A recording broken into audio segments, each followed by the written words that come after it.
ومن أحسن قولا ممن دعا إلى الله وعمل صالحا وقال إنني من المسلمين. السلام عليكم ورحمة الله.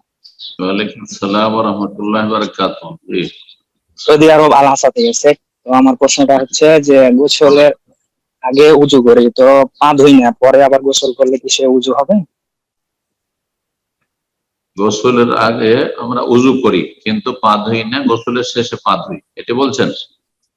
না না, গোসল মানে করলে কি আর উজু হবে? এটা গোসল করলে কি উজু হবে? মানে গোসল উজু করলেন না, মোটেই করলেন না? না, উজু করলাম পরে পা ধুলাম না আর কি, দিয়ে মানে গোসল করলাম, তাহলে কি সে মানে সেটা কি উজু হয়ে যাবে? না, প্রথম থেকে উজুর অঙ্গগুলি ধুয়েছেন না ধন নাই? হ্যাঁ, উজুর অঙ্গগুলো ধুয়েছি কিন্তু খালি পা ধুই নাই, তারপরে আর কি খালি গোসল করছি। ঠিক আছে, বিসমিল্লাহির রহমানির রহিম, আলহামদুলিল্লাহ ওয়াসসালাতু ওয়াসসালামু আলা রাসূলিল্লাহ ওয়া আলা আলিহি ওয়া সাহবিহি আজমাইন। প্রশ্ন করছেন যে আমরা যখন গোসল করি তখন উজুর অঙ্গগুলি ধুয়ে নিই একমাত্র পা ধোয়া ছাড়া, তারপরে গোসল করলাম, আর গোসল করে গোসলের শেষে পা ধুয়ে উঠে গেলাম, তো উজু হবে? হ্যাঁ, এটাই হচ্ছে ফরজ গোসলের ক্ষেত্রে সুন্নতি তরিকা। একটি তরিকা, দুটো তরিকা হাদিসে বর্ণিত হয়েছে, তার মধ্যে এটি একটি। উজুর সবগুলি অঙ্গ ধৌত করবেন, তার আগে লজ্জাস্থান পরিষ্কার করে নেবেন, যাতে করে উজু করার পরে গোসলের আগে লজ্জাস্থানে হাত না দিতে হয়। লজ্জাস্থানে সরাসরি হাত গেলে সঠিক মতে উজু নষ্ট হয়ে যায়। সঠিক মতে উজু নষ্ট হয়, যদিও মাসলায় ইখতিলাফ রয়েছে, তিনটি মত রয়েছে। এই জন্য আপনি সতর্কতা অবলম্বন করে কি করবেন, যদি লজ্জাস্থান পরিষ্কার করতে হয় তাহলে আগে পরিষ্কার করে নিলেন, তারপরে উজুর অঙ্গগুলো ধৌত করলেন, পা ধোয়াটা বাকি রাখেন, আর তারপরে গোসল করে নিলেন, গোটা গায়ে পানি টানি ঢাললেন, পরিষ্কার করলেন গোটা শরীর, তারপরে তখন আপনি শেষখানে পা দিয়ে উঠে গেলেন। এটা একটি সুন্নতি তরিকা। আর একটি সুন্নতি তরিকা হচ্ছে যে পুরো উজুটা পা সহ করে নেবেন, পা সহ পুরো উজুটা করে নেবেন আগে, আর তারপরে গোসল করবেন, গোটা শরীরে পানি প্রবাহিত করবেন, আর তারপরে আপনার গোসল শেষ। জি, প্রথমখানে কিন্তু লজ্জাস্থান পরিষ্কার করা, লজ্জাস্থান পরিষ্কার করে পুরো উজু করা পা সহ দ্বিতীয় তরিকা, আর তারপরে গোসল করা মানে গোটা শরীরে পানি ঢালা, আপনার ওই সেই উজুই যথেষ্ট, সেই উজুই যথেষ্ট। কিছু ওলামারা বলেছেন যে উজু করার প্রয়োজনই নাই, যেহেতু গোসলে উজুর অঙ্গগুলি সবগুলি ধৌত হয়ে যাচ্ছে। এটি মত কারো কারো রয়েছে, কিন্তু সতর্কতা হচ্ছে এখানে যেহেতু তারতিব পর্যায়ক্রম বজায় থাকে না, বহাল থাকে না, যার ফলে এখানে এইভাবে না উজু করে নেবেন যেভাবে নবী সাল্লাল্লাহু আলাইহি সাল্লাম থেকে দুটো তরিকা প্রমাণিত হয়েছে। জি, যেমনটা বললাম। বারাকাল্লাহ। আমিন। এ পর্যায়ে প্রশ্ন করবেন তাহমিনা, আপনি প্রশ্ন করুন। আসসালামু আলাইকুম। ওয়ালাইকুম আসসালাম ওয়া রাহমাতুল্লাহি ওয়া বারাকাতুহু। জি বলেন। জি বলেন। আবুন, আপনার যেটা শোনা যাচ্ছে না। জি, আপনি আপনার প্রশ্ন করুন। হ্যাঁ বলেন। হ্যালো, বলেন বলেন। মানে সালাতুল খৌফ যেটা, সেটা মানে কোন কোন ক্ষেত্রে মানে পড়বো, আর এটা পড়ার নিয়মটা এটা একটু জানতে চাচ্ছিলাম। সালাতুল কোন খৌফের ভয়ের ক্ষেত্রে আর কি পড়বো? সালাতুল খৌফ মানে ভয় ভীতির নামাজ। হ্যাঁ, মানে এটা কোন কোন ক্ষেত্রে পড়বো আর কি? দুশমনের, কাফেরদের যখন ভয় থাকবে যে এইরকম জামাত করে যদি আমরা মসজিদে নামাজ পড়ি তো দুশমন হামলা করে দিতে পারে যে কোনো সময় বাড়ি ঘরের ওপর বা ছেলে মেয়েদের ওপর, এইরকম, অথবা আমাদের ওপর, এইরকম ক্ষেত্রে সালাতুল খৌফ। সালাতুল খৌফের পদ্ধতি সম্পর্কে আমার বক্তব্য আছে, আমাদের ভাই ইকরাম ভাই আমাদের চ্যানেল থেকে পাঠিয়ে দেবেন আপনাকে ইনশাআল্লাহ, বা আমাদের যে এতে আছে তাওহীদের ডাক পেজ আছে তাতে দিয়ে দেবেন, আপনি সেখান থেকে শুনে নেবেন। জি, বারাকাল্লাহ ফিক। প্রশ্ন করবেন মমি, সরি মমি, ওনার লাইনটা ড্রপ হয়ে গেল, তো আমরা ইনশাআল্লাহ আরেকজনকে সুযোগ করে দিচ্ছি। সাইফুল্লাহ বিন আব্দুল হাই, আপনি প্রশ্ন করুন।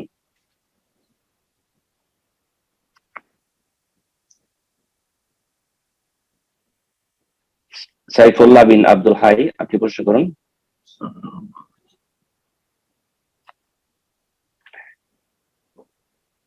জি মমি, আপনাকে আমি আবার লাইনে দেখতে পাচ্ছি, আপনাকে আমি সুযোগ করে দিচ্ছি, আপনি প্রশ্ন করুন। মমি, আপনার ফোনটা আনমিউট করে নিন, প্রশ্ন করুন।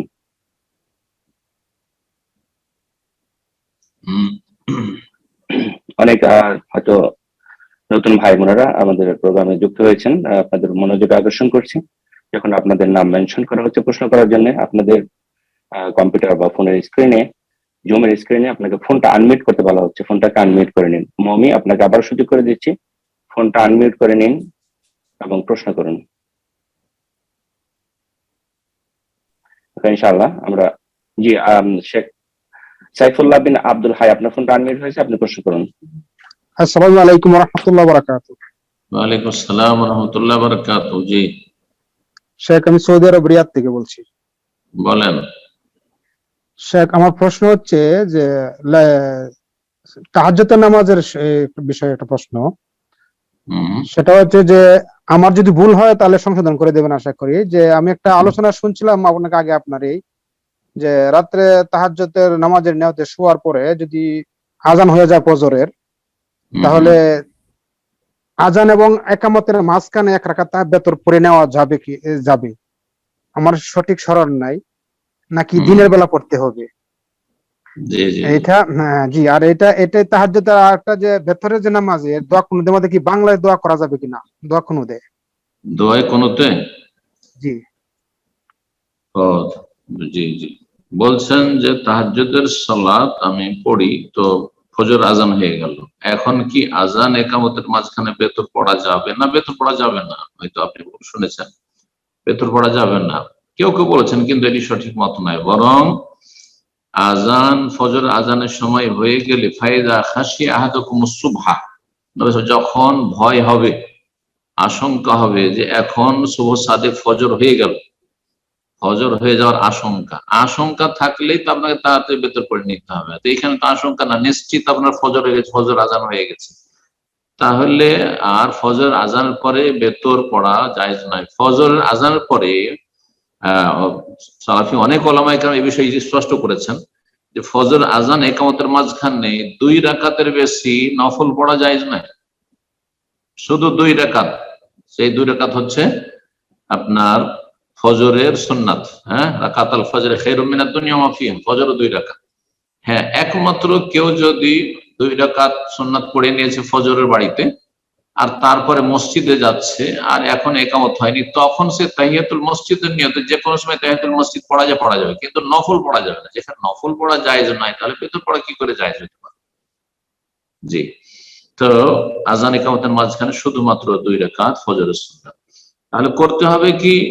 করতে হবে যেটি নবী সাল্লাল্লাহু বলেছেন বা নবী সাল্লাল্লাহু আমলও করেছেন। যদি নবী সাল্লাল্লাহু আলাইহি সাল্লাম বাচনিক হাদিসও রয়েছে এবং তার আমলও রয়েছে। যদি নবী সাল্লাল্লাহু আলাইহি সাল্লামের রাতের সালাত ছুটে যেত বা কারো যদি ছুটে যায়, তো বলছেন সাল্লা মিনান নাহারে সিনতাই আশারাতা রাকাতান, দিনের বেলা সকালবেলা সূর্য ওঠার পর থেকে মাথার উপর সূর্য আসার 10-15 মিনিট আগ পর্যন্ত, সূর্য ওঠার 10 মিনিট পর থেকে শুরু করে 15 মিনিট পর থেকে, যেটা ইশরাকের সময়, সেই সময় থেকে শুরু করে জোহর আগ পর্যন্ত 12 রাকাত পড়ে নেবে, মানে 11কে 12 করে নেবে, বেজোরকে জোর করে নেবে। কারণ বেজোর আর দিনে পড়া যাবে না, দিনের বেজোর মাগরিবে রয়েছে, সুতরাং বেজোর আবার জোড়া হয়ে যাবে দিনেও, সেই জন্য সেটা করা যাবে না। তো আপনি যদি 12 না পড়তে পারেন তো 10 পড়বেন, 10 না পারেন 8 পড়বেন, 8 না পারেন 6 পড়বেন, 6 না পারেন 4 পড়বেন, 4 না পারেন আপনি 2 পড়বেন। একের জায়গায় সর্বনিম্ন বেতন হচ্ছে 1, সুতরাং সকালবেলা 2 পড়ে নেবেন। এই যে 2 রাকাত পড়লেন সকালবেলা, এটি বেতরের কাজা বা তাহাজ্জুদের কাজা, বা 11 রাকাতের থেকে 12 যে পড়লেন তাহাজ্জুদের কাজা, এটি একটি মত। একদল বলছে এটা তাহাজ্জুদের রাতে যে তাহাজ্জুদ ছুটে তার কাজা হয়ে গেল, আর একদল বলছেন না, কাজা না, এটি হচ্ছে জাবরুন নকসান, মানে ঘাটতি পূরণ, কাজা নাই। রাতের আর বেতরের বা তাহাজ্জুদের কাজা নেই, বরং এটি ঘাটতি পূরণ। শাইখ ইবনে বাজ রাহিমাহুল্লাহ বা অন্যান্য ওলামারা যারা বলেছেন, আর এটি বেশি সহিহ মনে হচ্ছে যে এটি ঘাটতি পূরণ। এই জন্য আবু হুরায়রা রাদিয়াল্লাহু তাআলা আনহুকে বেতর পড়ে যেতে, শুয়ে যেতে বলেছেন, বেতর পড়ে শুয়ে যেতে বলেছেন। হয়তো তিনি অসুস্থ মানুষ, কমজোর মানুষ ছিলেন, বেতর পড়ে রাত্রে শুয়ে যেতে বলেছেন, তাহলে তাহাজ্জুদ তিনি পড়তে পারছেন না, এই জন্য তাকে তাকিদ করেছেন যে তুমি রাকাতুদ দুহা, সকালবেলা 2 রাকাত দুহা চাস্তের সালাত পড়ে নেবে। তাহলে বোঝা যাচ্ছে যে যারা তাহাজ্জুদ পড়েন না তাদের জন্য চাস্তের সালাতের গুরুত্ব বেশি, আর যারা তাহাজ্জুদ পড়েন তাদের ক্ষেত্রে চাষের সলাতে অত গুরুত্ব নেই, তাই দুটো জমা করলে চাই যাচ্ছে। যদি কেউ দুটোই পড়ে, তাহাজ্জুদও পড়ছে আবার সালাতুল দুহা ইশরাকও পড়ছে, তো কোনো অসুবিধা নেই। ভালো, আল্লাহু আলাম। জি, জাযাকাল্লাহ খায়ের। আমি দুঃখিত, ভাইয়ের নামটা ভুল মেনশন করার কারণে। ভাইয়ের নাম ছিল শাফিউল্লাহ বিন আব্দুল হাই, প্রশ্ন করেছিলেন। তো যাই হোক, ইনশাআল্লাহ আমরা এরপর যে আবারও সুযোগ করে দেবো আমাদের আরেক বোনকে, যিনি প্রশ্ন করার চেষ্টা করছেন। মমি, আপনি প্রশ্ন করুন। জি, আপনার ফোনটা আনমিউট হয়েছিল, আপনি আবারও মিউট করেছেন, তো আপনি ফোনটা আনমিউট করে নিন, প্রশ্ন করুন। জি, আসসালামু আলাইকুম শেখ। ওয়ালাইকুম আসসালাম ওয়া রাহমাতুল্লাহি ওয়া বারাকাতুহু। জি বলেন। শেখ, হচ্ছে যে আমার কাছে কিছু বই কোথা আছে, থেকে সেগুলো বলছেন? হচ্ছে কোথা থেকে? বগুড়া, বাংলাদেশ, বগুড়া থেকে। বাংলাদেশ। বলেন। জি শেখ, আমার কাছে কিছু বই আছে যেগুলো হচ্ছে নন সালাফি শেখ লেখকের লেখা, তো সেই বইগুলো। আর কার হচ্ছে লেখা? যে কার লেখা বুঝলাম না। সালাফি শেখ না, মানে নন সালাফি শেখের লেখা। হ্যাঁ হ্যাঁ হ্যাঁ হ্যাঁ, সালাফি শেখ না, মানে সালাফি বুঝতে লেখক পারছি। না, হ্যাঁ আকীদার হ্যাঁ, সমস্যা আছে হয়তো। জি জি। হুম। তো তো তো তো এই বইগুলোকে আমি হচ্ছে যেহেতু পড়ি না, আমার কাছে অনেকদিন ধরে আছে, এগুলোকে আমি বিক্রি করে বা সেল করে দিতে পারবো? মানে এরকম তো অনেকে আছে যারা হচ্ছে যে আহ, বললেও বুঝে না, তারপর ওদের কাছে কি এগুলো সেল করে দেওয়া যাবে? আর স্যার, পোশাকের ব্যাপারে যেটা হচ্ছে যে আমার কাছে কিছু হচ্ছে যে পোশাক আছে যেগুলো হচ্ছে বেপর্দা, মানে আগে যখন মানে পর্দা করতাম না তখন ওগুলো ব্যবহার করতাম, তো সেগুলো হচ্ছে আমার অনেক আত্মীয়রা চাই যে, বলে যে এগুলো নিয়ে নিবে, বাট মানে হচ্ছে যে বলে যে ওরাই পড়বে। হ্যাঁ, মানে আহ, তো ওরা পড়ে তো ওরা বেপর্দা হয়ে ঘুরে বেড়াবে, মানে মুসলিম যারা পরপুরুষের। যারা চাইছে পোশাকগুলো ওরা মুসলিম। হ্যাঁ, মানে মুসলিম বাট বেপর্দা হয়ে বাইরে যাবে এরকম। ঠিক, ঠিক আছে। তো এগুলো কি আমি হচ্ছে তাদেরকে দিতে পারবো? কাপড় আর এগুলো কি সেল করা যাবে? ঠিক আছে, একটা করে প্রশ্ন। প্রথম প্রশ্ন ছিল আপনার যে, কি প্রশ্ন ছিল ইকরাম ভাই? জি শেখ, একটা প্রথম প্রশ্নটা ছিল ওনার যে বইগুলো ওনার কাছে আছে যেগুলো বইগুলো, সালাফি হ্যাঁ হ্যাঁ, শেখদের নয়। জি, আচ্ছা, প্রশ্ন অবশ্য বইগুলো বেদাতি বই কিছু আছে, গায়ের সালাফি লেখকদের বই তার কাছে আছে, তিনি বলছেন যে আমি ওগুলো পড়ি না। এখন সেগুলি কি অন্যরা যারা পড়ে, যারা সালাফি নয় তারা পড়ে বইগুলো, তাদেরকে দিতে পারবো না? তাদেরকে দিতে পারবেন না, তাদেরকে দিতে পারবেন না। তবে কোন ভালো আলেম, কোরআন সুন্নাহর আলেম, সালাফি আলেম, সে যদি সেই সব বিদাতিদের রদ করে বা যারা গায়ের সালাফি মানহাজের বিভ্রান্ত মানহাজের তাদের রদ করার জন্য সেই বইগুলোর প্রয়োজন বোধ করে, আর সে আলেম হক বাতিলে যাচাই বাছাই পার্থক্য করতে পারে, সেই আলেমকে দিতে পারবেন। সে আলেমের কাছে বিক্রিও করে দিতে পারেন তিনি যদি কিনে নেন, অথবা ফ্রিও দিতে পারবেন আপনি। কিন্তু আপনি জনসাধারণ বেদাতিদেরকে বেদাতি বইগুলো দিয়ে দেবেন যে আমি ফাজাইল আমল পড়ি না, তাও তুমি নিয়ে নাও, অথবা মওদুদি কিতাব পড়ি না, সাইয়্যিদ কুতুবের কিতাব পড়ি না, তুমি নিয়ে নাও, না, জায়েজ নয়। এটি অন্যায় কাজে, গুনহার কাজে সহযোগিতা করা, আরো পথভ্রষ্ট করে দেওয়া। পথভ্রষ্ট হয় সহযোগিতা করা, জি, জায়েজ নয় এটি। তারপরে দ্বিতীয় মশলা কাছাকাছি বিষয়টি, সেটা হচ্ছে যে আমার কাছে কিছু কাপড় আছে, যখন আমি দিনদার ছিলাম না তখনকার একটু বেপর্দা কাপড়গুলি রয়েছে, সেগুলিতে শরীরে তেমন পর্দা হয় না। এখন সেই কাপড়গুলো আমি তো ব্যবহার করব না, কিন্তু অনেক বোনেরা, মুসলিম বোনেরা চাই, তাদেরকে দেওয়া যাবে না? জায়েজ না, মুসলিম বোনদেরকে দেওয়া যাবে না, তবে কাফেরদের কাছে বিক্রি করে দিতে পারে, কাফেরদের কাছে, অমুসলিমদের কাছে বিক্রি করে দিতে পারে। যদি মনে করেন সেগুলি আমি পড়িয়ে দেবো না, কাফেরদের কাছে বিক্রি করে জায়েজ আছে। কিন্তু মুসলিমদের কাছে না, মুসলিমদের প্রত্যেকে হিজাব করতে হবে। সে দিনদার হবে না কেন, তাকে আল্লাহ দিন সবচেয়ে বড় নিয়ামত দিয়েছে, এই দিনটাকে যদি ধরে রাখে তো জান্নাতে যাবে, না হলে জাহান্নামে যাবে কাফেরদের সাথে। সুতরাং কোন মুসলিম পাপিষ্ট গুনাহগার বেহায়া বেপরদাকে আপনি বেহায়া বেপরদা কাপড় দিয়ে গুনহার কাজে, অশ্লীলতা কাজে সহযোগিতা করবেন, বেহায়াপনায় সহযোগিতা করবে, এটা জায়েজ নয়। আল্লাহু আ'লাম। জি, জাযাকাল্লাহ খায়ের। এবার যা প্রশ্ন করবেন মাহাসিন শেখ, আপনি প্রশ্ন করুন।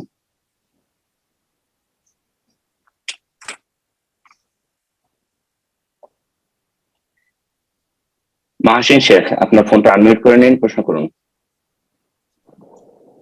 আসসালামু আলাইকুম ওয়া রাহমাতুল্লাহি ওয়া বারাকাতুহু। ওয়ালাইকুম আসসালাম ওয়া রাহমাতুল্লাহি ওয়া বারাকাতুহু। জি, আমি ইন্টার থেকে পলাশী বলছি। আমার জি, প্রশ্ন হলো, আমি একসময় লেবার নিয়ে কাজ করতাম। আমি একসময় জোরে বলেন, লেবার কন্ট্রাক্টর আস্তে ছিলাম। আওয়াজ আসছে। বলছি এক সময় আমি লিভার কন্ট্রাক্ট ছিলাম, লিভার নিয়ে কাজ করতাম।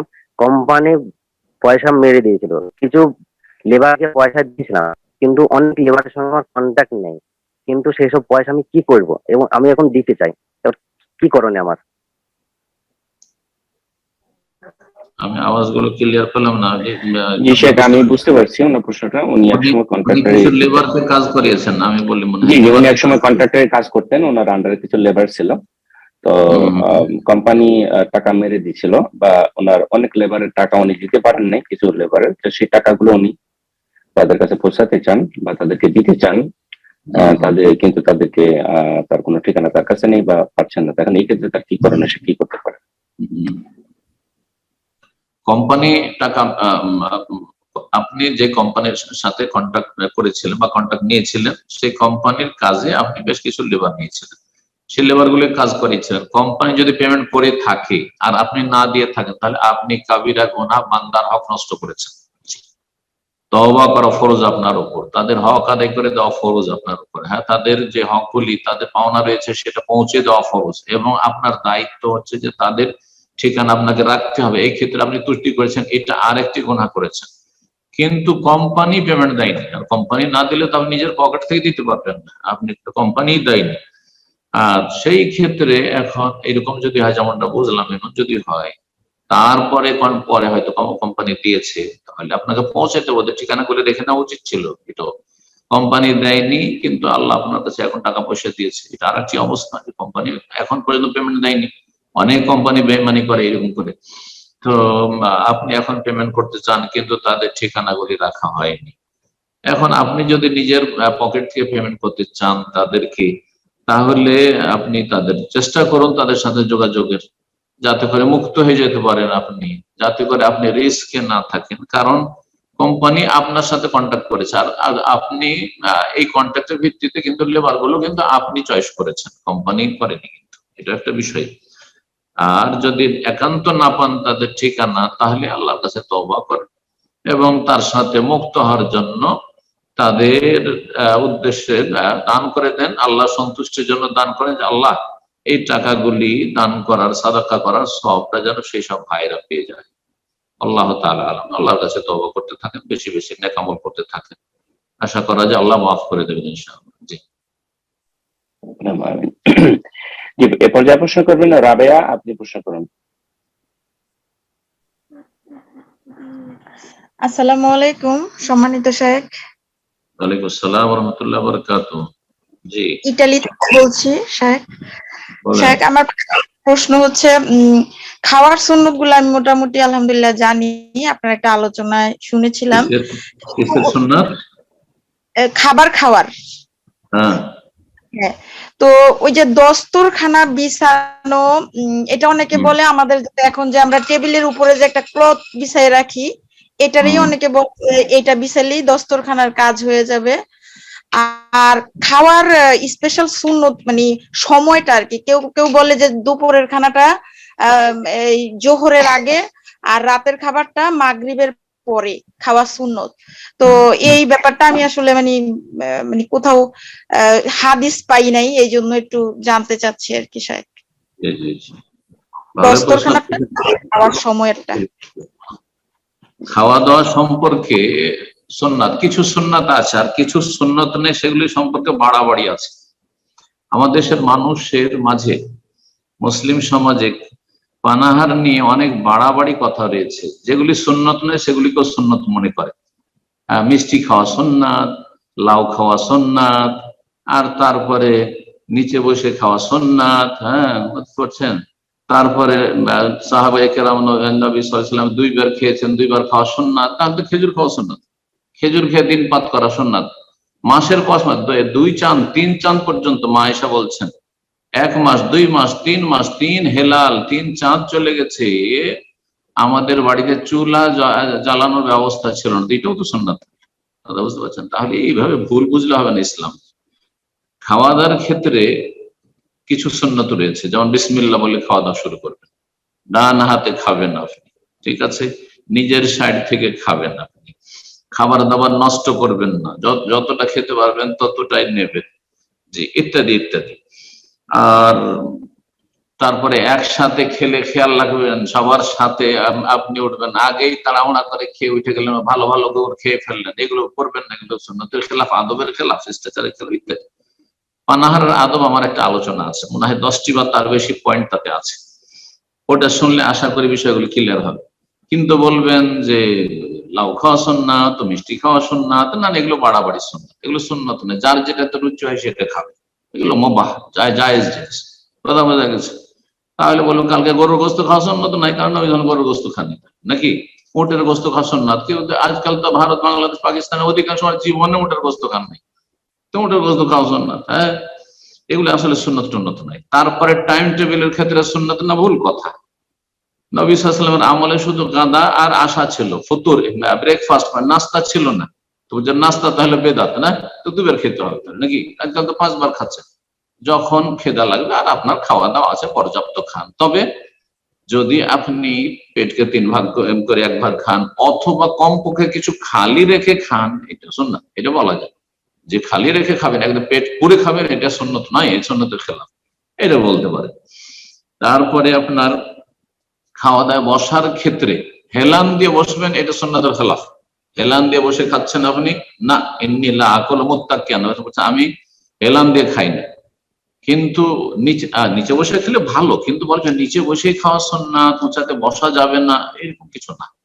তবে কেউ যদি খাই টেবিলে বসে, জায়েজ, সেটা মাকরুহ না, নাজায়েজ নয়, নাজায়েজ নয়। আর টেবিল উপরে খাওয়ার জন্য এখন আপনি ডাইনিং টেবিলে খাবেন, আর তারপরে সেই টেবিল একটা দস্তর বিছিয়ে দিয়ে আপনি টেনে হিসেবে সেটাকে সুন্নত প্রমাণ করবেন, এগুলো ফালতু কাজ। হ্যাঁ, কথা বুঝছেন? এগুলো অসার কাজ, এবং এগুলো আসলে এগুলো তিলকে তাল করা, এগুলো সুন্নত নয়। আপনি হয় নিচে বসে খান, যেমন আজ পর্যন্ত আলহামদুলিল্লাহ আমি নিচে বসে খাই। আমার বাসাতে ওই সব ডাইনিং ফাইনিং টেবিল ওইসব কিছু রাখে, নিচে বসে খায়, সব মেহমানকে নিচে বসে খায়, নিচে বসে খান। আর আরবিদের হোটেলগুলোতে নিচে ব্যবস্থা আছে, উপরে ব্যবস্থা আছে, যেখানে খাবে খাক। আর পশ্চিমা সভ্যতা খানিকটা হচ্ছে যে না, উপরে খাওয়া নিচে খাওয়ার কোনো ব্যবস্থাই নেই, হ্যাঁ, টেবিলে বসে খাওয়া। তারপরও জায়েজ আছে, কিন্তু উত্তম হচ্ছে কেউ যদি নিচে বসে খায় সেটা ভালো। কিন্তু উত্তম বলে সেটা সুন্নত, আর ওইটা জায়েজ নয়, ওইটা ইহুদি নাসারাদের কাজ, ওইটা মাকরুহ, এসব ফতোয়াগুলি ভুল ফতোয়া। আশা করি বিষয়টি স্পষ্ট হয়েছে। সুতরাং আবার বলছি, পানাহার সম্পর্কে, পানাহারের আদব বা পানাহারের শিষ্টাচার আমার আলোচনা আছে, শুনে নেবেন, আশা করি ক্লিয়ার হবে। যাতে করে গেলে সুন্নত নয় সেগুলোকে সুন্নত মনে করিয়েন না, আর যেগুলো সুন্নত সেগুলো সুন্নত অবশ্যই মনে করবেন। আর খাওয়া দাওয়ার ক্ষেত্রে নবী সাল্লাল্লাহু আলাইহি সাল্লাম লাউ পছন্দ করেছে, যেন সেটাকে সুন্নত বানিয়ে দেবেন, সেটা অভ্যাসের ব্যাপার। নবী সাল্লাল্লাহু আলাইহি সাল্লাম চুল রেখেছেন, চুল রাখা সুন্নাত, এটা সুন্নত না, ইবাদতের সুন্নত না এটা। তবে নবী সাল্লাল্লাহু আলাইহি সাল্লামের চুল এরকম ছিল, কেউ যদি রাখে ভালো কথা, কিন্তু সে বলবো যে বাবরি চুল সুন্নাত না, এগুলো ভুল সুন্নাত, এগুলো সুন্নত না। বোঝা গেছে?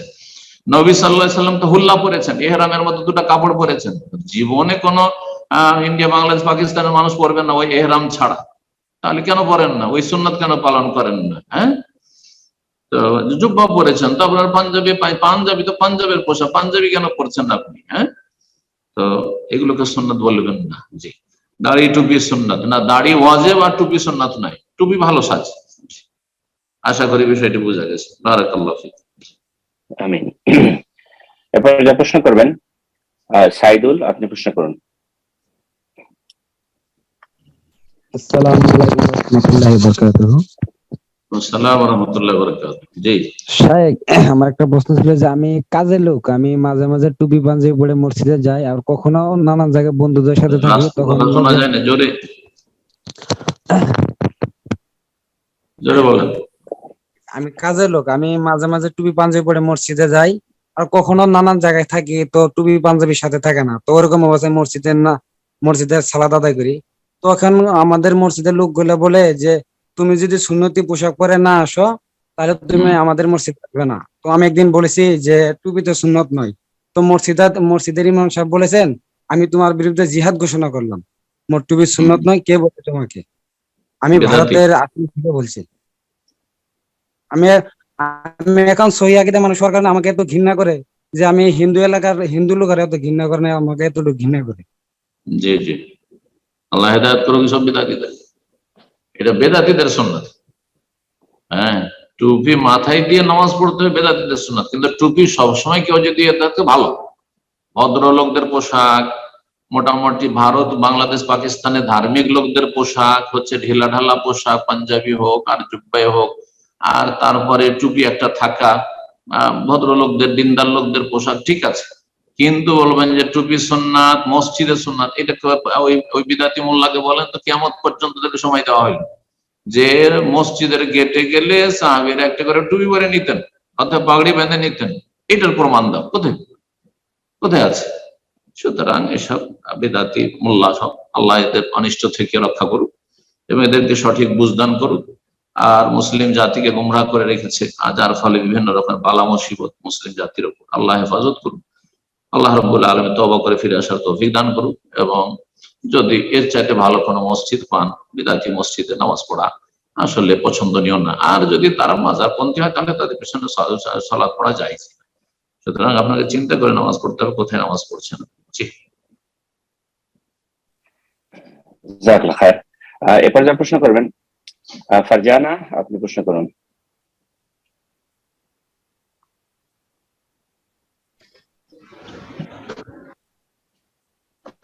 হ্যালো, আসসালামু আলাইকুম। ওয়ালাইকুম আসসালাম ওয়া রাহমাতুল্লাহি ওয়া বারাকাতুহু। শেখ, আমি বাংলাদেশ উত্তরা থেকে বলছি। বলেন। আমার প্রশ্ন হচ্ছে, আমার 2 মেয়ে, একজনের 8 বছর আর একজনের 6 বছর। তো আমার দুই মেয়ের ভিতর আমার বড় মেয়েকে খুব ভালোবাসেন, তো ছোট মেয়েকে একটু কমই পছন্দ করেন। বড় মেয়েকে সবকিছু তো অগ্রাধিকার দেন। তিনি বলেন যে নবীজি তার অনেকগুলা মেয়ে ছিলেন, কিন্তু তিনি ফাতেমাকে বেশি ভালোবাসতেন। তো দেখা যায় ছোট মেয়েকে সবসময় বকাঝকা করে, তারপর সব তার নামাজ 6 বছর, কিন্তু তাকে এখন আমাদের জন্য মারধর করে, অনেক কঠিন আচরণ করে। তো এটা আসলে এক্ষেত্রে ইসলাম কি বলে, আমি সেটা জানতে চাচ্ছিলাম। আপনার স্বামী নামাজি? জি, আমার স্বামী নামাজি, 5 ওয়াক্ত নামাজ পড়েন, তিনি রোজা রাখেন, তিনি আপনাকে ফলো করেন। আল্লাহ হেদায়েত করুন, আল্লাহ হেদায়েত করুন। প্রথম কথা, তার একটা চরম মিথ্যাচার এবং সেই ব্যক্তির এটি বড় এমন কাবিরা গুনাহ যেটা কুফরি পর্যন্ত পৌঁছাতে পারে। সেটা হচ্ছে নবী সাল্লাল্লাহু আলাইহি ওয়াসাল্লামের মিথ্যা অপবাদ যে নবী সাল্লাল্লাহু আলাইহি ওয়াসাল্লাম 4 মেয়ের মধ্যে ফাতেমাকে বেশি ভালোবাসতেন, এবং ডাহা মিথ্যা কথা, ডাহা মিথ্যা কথা, এটা কুফরি পর্যন্ত নিতে পারে। এর জন্য আপনার স্বামীকে বলবো যে আল্লাহর রাস্তে যেন তওবা করে, যদি ঈমান রক্ষা করতে হয়। এই জন্য জিজ্ঞেস করলাম সে নামাজি কিনা। নামাজি না হলে তো এমনি বেরিয়ে আছে। যখন নামাজি মুসলিম থাকার চেষ্টা করছে, তাহলে আবার এই শয়তানের রাস্তা দিয়ে তো ইসলাম থেকে বেরিয়ে যাবে। যেই ব্যক্তি মিথ্যা অপবাদ দেবে নবী সাল্লাল্লাহু আলাইহি ওয়াসাল্লাম তিনি 9-6 করেছেন, 3টা মেয়েকে ভালোবাসতেন না বেশি, আর এটাকে বেশি ভালোবাসতেন ফাতেমাকে, সে কাযযাব, সে কাযযাব, মিথ্যুক। আল্লাহ তাকে হেদায়েত দান করুন। 2 নম্বর কথা হচ্ছে, সেই নবী আপনাকে আমাকে শিখাচ্ছেন ইত্তাকুল্লাহ, তোমরা আল্লাহকে ভয় করো। ওয়াদিলু বাইনা আওলাদিকুম, তোমাদের ছেলে মেয়েদের মাঝে ইনসাফ করিও, সুবিচার করিও, ন্যায় প্রতিষ্ঠা করিও। নোমান বিন বাশিরের জন্ম হইল, আর তার মা তার স্বামী বাশিরের কাছে বারবার করে পিড়াপিড়ি শুরু করে দিল যে আমার ছেলেকে স্পেশাল কিছু গিফট দিতে হবে। একটা জমি দেওয়ার জন্য, সাক্ষী রাখার জন্য চলে এসেছে রাসূলুল্লাহ সাল্লাল্লাহু আলাইহি ওয়াসাল্লামের কাছে। তিনি জিজ্ঞাসা করলেন যে আর তোমার ছেলে মেয়ে আছে? বলছে হ্যাঁ হ্যাঁ, অন্য স্ত্রী আছে, ছেলে মেয়ে, আরো ছেলে মেয়েরা আছে, কিন্তু এই ছোট ছেলেটা খুব আদরের ছেলে। ওর মা বলছে যে না, তোমাকে একে কিছু দিতেই হবে। তখন নবী সাল্লাল্লাহু আলাইহি ওয়াসাল্লাম বলছেন যে ইত্তাকুল্লাহ, আল্লাহকে ভয় করো। তুমি আল্লাহকে ভয় করো না? তুমি আপনার স্বামীকে বলবো ইত্তাকুল্লাহ, আল্লাহকে ভয়, ইত্তাকিল্লাহ, আল্লাহকে ভয় করুন। ওয়াদিলু বাইনা আওলাদ, তোমাদের ছেলে মেয়েদের মাঝে সুবিচার করিও, না হলে ফেঁসে যাবে কিয়ামতের দিনে। আল্লাহ হেদায়েত দান করুন। জি, আল্লাহ হেদায়েত দান করুন। জি, আর এটা আশ্চর্য লাগে যে কারো একাধিক ছেলে মেয়ে আছে আর তাতে কোনো পার্থক্য করে ভালোবাসে কেন? আপনার হাতের আঙ্গুলের মতো, হাতের 5টা আঙ্গুল আছে, এই 5টা আঙ্গুলে কি আমরা কোনো পার্থক্য করি যে এইটা কাটলে অসুবিধা নাই, বা এখানে ব্যথা পেলে অসুবিধা নাই, এখানে ব্যথা পেলে অসুবিধা আছে? এমন কোন পার্থক্য আছে? আউযু বিল্লাহ, আল্লাহ বুঝার তৌফিক দান করুন। এমন নামাজি নামাজ যদি মানুষকে কাবিরা গুনাহ থেকে না বাঁচায়, তাহলে এই নামাজের ফায়দা কি হবে? তাহলে ইন্নাস সালাতা তানহা আনিল ফাহশা ওয়াল মুনকার, সত্যিকারে যদি সালাত আদায় করি হয় তো কম পক্ষে কাবিরা থেকে বেঁচে থাকে। আর ভুল হয়ে গেলে সাথে সাথে অনুভূতি হবে, তারপরে দিনের জ্ঞান অর্জন করতে হবে।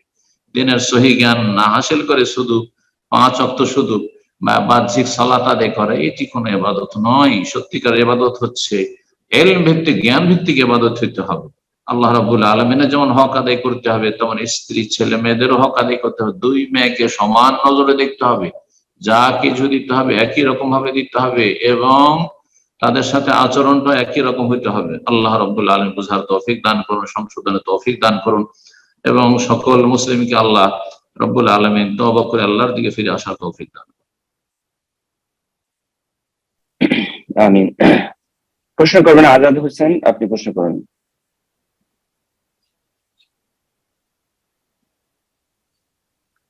আজাদ হোসেন, আপনার ফোনটা আনমিউট করে নিন, প্রশ্ন করুন। আসসালামু আলাইকুম ওয়া রাহমাতুল্লাহ। ওয়ালাইকুম আসসালাম ওয়া রাহমাতুল্লাহি ওয়া বারাকাতুহু। শেখ, আমি ইটালি থেকে বলছিলাম। আমার বলেন। প্রশ্ন ছিল যে আজানের জবাব তো দিতে হয়, তা ইকামতের জবাব কি দিতে হয় কি না? যদি ইকামতের জবাবটা যদি দেওয়াটা দিলে হয় না দিলে হয়, তাহলে যখন বলা হয় যে আশহাদু আন্না মুহাম্মদ রাসূলুল্লাহ, তখন এর পরিপ্রেক্ষিতে আমি কি বলবো সেটাই। আশহাদু আন্না মুহাম্মাদুর রাসূলুল্লাহ, আশহাদু আন্না মুহাম্মাদুর রাসূলুল্লাহ বলবেন। কাদ কামাতিস সালাত কি বলবেন? কাদ কামাতিস সালাত, এটা একটা প্রশ্ন হতে পারে, তাই না? আপনার প্রশ্ন কি? আশহাদু আন্না মুহাম্মাদুর রাসূলুল্লাহ শোনা যাচ্ছে না মনে হয়। রাসূলের নাম শুনলে যে দুরূদ পড়তে হয়, সেই কারণে কথাটা আসছে আর কি, যে আশহাদু আন্না মুহাম্মদ রাসূলুল্লাহ সাল্লাল্লাহু আলাইহি সাল্লামের নাম শুনলে যেখানে দুরূদ পড়ার ক্ষেত্র আছে সেখানে দুরূদ পড়বেন। এখন আশহাদু আল্লা ইলাহা ইল্লাল্লাহ আশহাদু মুহাম্মাদুর রাসূলুল্লাহ আযানে ইকামত আর সাল্লাল্লাহু আলাইহি সাল্লাম করতে হবে, এরকম তো কোনো প্রমাণ নেই। কথা বুঝছেন তো? সুতরাং ওখানে করে সাল্লাল্লাহু আলাইহি সাল্লাম পড়বেন না। তবে ইকামতের জবাব দেবেন কিনা এই মর্মে দুটো মত রয়েছে ফুকাহায়ে কেরামদের। অনেক উলামায়ে কেরামগণ বলেছেন যে ইকামতের জবাব দিতে হবে আজানের জবাবের মতো। সুতরাং আপনি জবাব দিয়ে দেবেন, ইকামতের জবাব দিয়ে দেবেন আপনি। কারণ ইকামতকেও আজান বলা হয়েছে, ইকামতকেও আজান বলা হয়েছে হাদিসের ভাষায়। বাইনা কুল্লি আযানাইনি সালাতুন, দুই আজানের মাঝখানে সালাত রয়েছে, দুই আজানের মাঝখানে সালাত রয়েছে। নবী বলেছেন দুই আজান মানে আজান ইকামতের মাঝখানে, সুতরাং আজান ইকামতের জবাব দেবেন। তবে ইকামতের জবাবের ক্ষেত্রে মতনৈক্য রয়েছে, দুটো মত রয়েছে। একদল বলছেন দিতে হবে, একদল দিতে হবে না। আর আজানের জবাবের ক্ষেত্রে কোনো ইখতিলাফ নেই। কাদ কামাতিস সালাহ বললে আকামাহা আল্লাহ আদামাহা যে বলে, এটি সহি নয়, এটি সহি নয়, যায়ীফ, দুর্বল। সুতরাং এটা বলবেন না। কাদ কামাতিস সালাহ, আপনি কাদ কামাতিস সালাহ বলবেন। বাকি আশহাদু আন্না মুহাম্মাদুর রাসূলুল্লাহ বলছেন ইকামত দাতা, আপনিও বলবেন আমিও সাক্ষী দিচ্ছি আন্না মুহাম্মাদুর রাসূলুল্লাহ, আশহাদু আন্না মুহাম্মাদুর রাসূলুল্লাহ। জাযাকাল্লাহ খায়ের। প্রশ্ন করবেন এসকে শামসুদ্দিন, আপনি প্রশ্ন করুন। আসসালামু আলাইকুম সম্মানিত সাহেব। ওয়ালাইকুম আসসালাম ওয়া রাহমাতুল্লাহি ওয়া বারাকাতুহু। জি, আমার প্রশ্ন হলো যে ছাগল কি খাসি করা যাবে না? কোথা থেকে বলছেন? পশ্চিমবাংলার বর্ধমান থেকে বলছি। ছাগলের খাসি করা যাবে, কারণ ছাগলের খাসি করা তাকে দোষযুক্ত করে দেওয়া নয়, বরং তার গোস্তকে আরো গোস্তের স্বাদ আরো বাড়িয়ে দেওয়ার উদ্দেশ্যে, ভালো উদ্দেশ্যে করা হয়। সুতরাং খাসি করা ওলামারা বলেছেন জায়েজ রয়েছে, আর তাতে এমন বড় ধরনের কোন কষ্ট দেওয়া হয় না, সুতরাং জায়েজ রয়েছে। প্রশ্ন করবেন সুরাজ এসকে, আপনি প্রশ্ন করুন।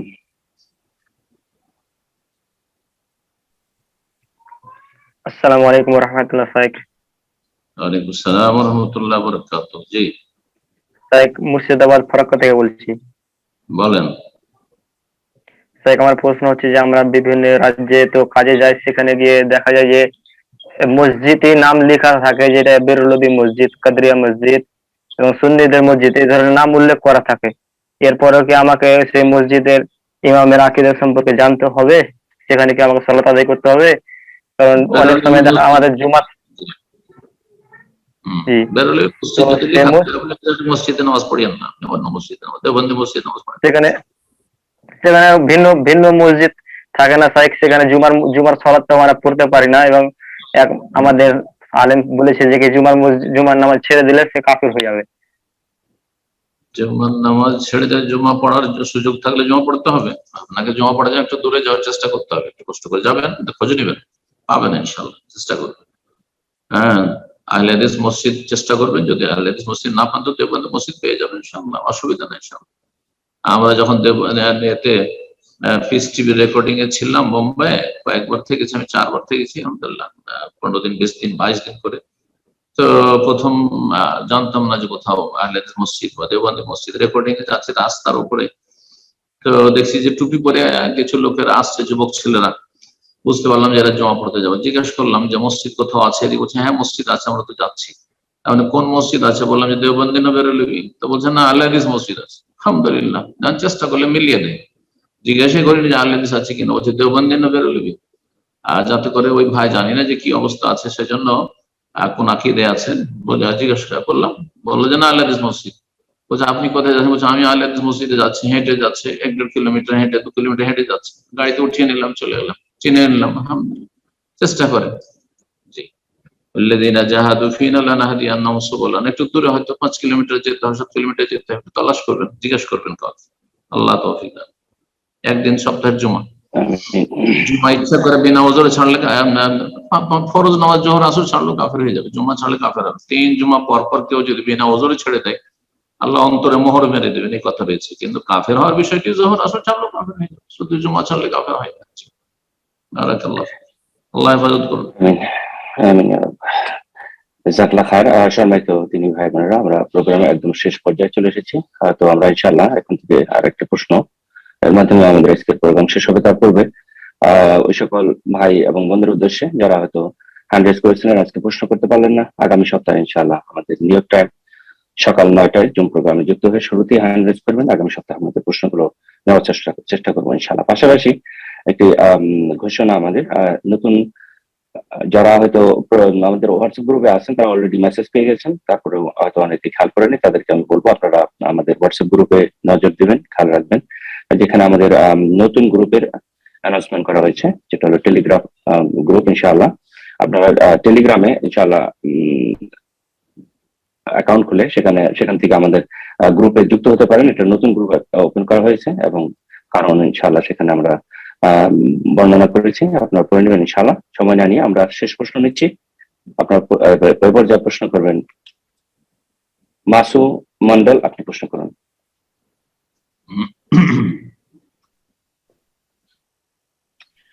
আসসালামু আলাইকুম ওয়া রাহমাতুল্লাহি ওয়া বারাকাতুহু। শাহেদ। ওয়ালাইকুম আসসালাম ওয়া রাহমাতুল্লাহি ওয়া বারাকাতুহু। জি বলেন। আমি ওয়েস্ট বেঙ্গল উত্তর 24 পরগনা থেকে বলছি। বলেন। আমার প্রশ্নটা হলো যে আমাদের পায়খানা আর গোসলখানা একই সঙ্গে আছে, তো সেই ক্ষেত্রে আমি যখন গোসল করতে ঢুকি, বাইরে থেকে বিসমিল্লাহ পড়ে তারপর পায়খানায় প্রবেশের দোয়া পড়ে ভিতরে ঢুকে ওযু করি, তো এই ক্ষেত্রে কি গোসলখানাতে ওযু করা যাবে? জি, যদি বাথরুম যেখানে গোসল করতে, গোসলখানাতে বাথরুম মানে ল্যাট্রিনও সেখানে শৌচকার্যের ব্যবস্থা আর গোসলখানা সেখানে গোসলের ব্যবস্থা একসাথে রয়েছে, আর সাধারণত একসাথে প্রায় জায়গায় এরকম রয়েছে। যদি এমনটা হয় তাহলে বাইরে থেকে বিসমিল্লাহ, শাইখ ইবনে জাবরিন রাহিমাহুল্লাহ তাআলা, সৌদি আরবের খুব বড় আলেম তিনি, শাইখ ইবনে বাজ রাহিমাহুল্লাহর সিনিয়র ছাত্র তিনি। জি, এবং কেবল বড় ওলামাদের একজন, 2-3 জনের একজন থেকে। তো তিনি বলেছেন, তার কিতাব একটি আমি অনুবাদ করেছি, তাহারা পবিত্রতার উপর, ওযু, গোসল এগুলোর উপর। তো তিনি বলেছেন যে বিসমিল্লাহ বলে ঢুকে যাবে, বিসমিল্লাহ বলে প্রবেশ করবেন। আর যদি ভুলে গিয়ে থাকেন তাহলে মনে মনে অন্তরে শুধু বিসমিল্লাহ, জবানে উচ্চারণ আর জিহ্বা নাড়া বা ঠোঁট নাড়া দেবেন না। ইনশাআল্লাহ প্রথম যে বিসমিল্লাহ বলে আপনি বাথরুমে ঢুকেছেন সেটা আপনার গোসল ওযুর জন্য যথেষ্ট, গোসল ওযুর জন্য যথেষ্ট।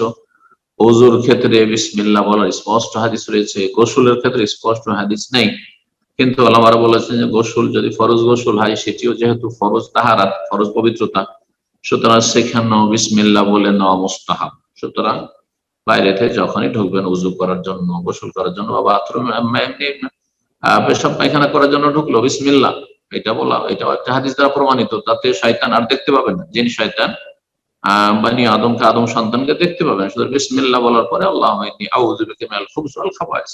জি, আর ইনশাআল্লাহ সেই বিসমিল্লাহ দিয়ে আপনি ওযু করে বেরিয়ে চলে আসবেন। আর বাথরুম থেকে বেরিয়ে এসে তারপরে ওযুর যে শেষে দোয়া রয়েছে সেগুলি পড়বেন। জি, আল্লাহ তৌফিক দান করুন, আল্লাহ কবুল করুন। আমিন। জাযাকাল্লাহ খায়ের শেখ। তো আজকে এখানেই শেষ করে যাক ইনশাআল্লাহ, অনেক সময় হয়ে গেল। জি ইনশাআল্লাহ।